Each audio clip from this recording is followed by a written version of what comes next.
প্রিয়াঙ্কা রান্নাঘরে আজকে আমার প্রথম রান্না। যদি ভিডিওটা ভালো লেগে থাকে একটা লাইক শেয়ার কমেন্ট করে পাশে থাকবে। এই দেখো আমার এই রান্নাটা আমার শাশুড়িমা করেছে। রান্নাটা কিন্তু খুব পুরোনো দিনের রান্না।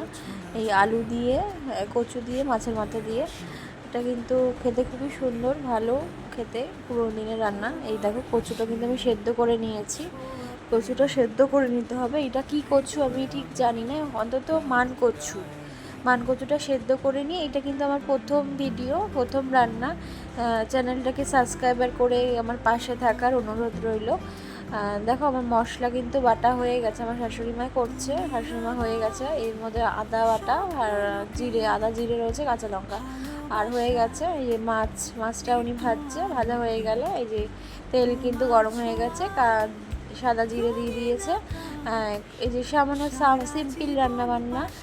এটা হচ্ছে টমেটো আর হচ্ছে এই যে গাঠি বলছি, কচুটা দিয়ে দিল।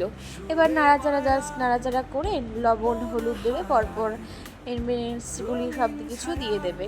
দেখতে থাকুন ভিডিওটা, খুব ভালো লাগে। এই আজকে রান্নাটা আমার প্রথম চ্যানেলেই ফার্স্ট আমি দেবো।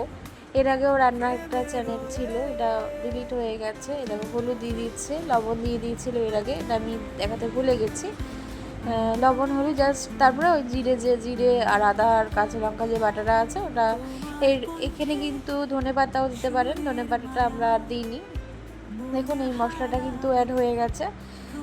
এর মধ্যে যদি ওই ভাজা মশলা, জিরে ধনের মশলা, তারপরে লাস্টে নামানোকে ঘি গরম মশলা দেওয়া হয় না, বা গোটা জিরে ভেজে একটু দেওয়া হয়, ওটা খেতে কিন্তু রান্নাটা খুবই ভালো হয়, স্বাদটা আরও বেড়ে যায়।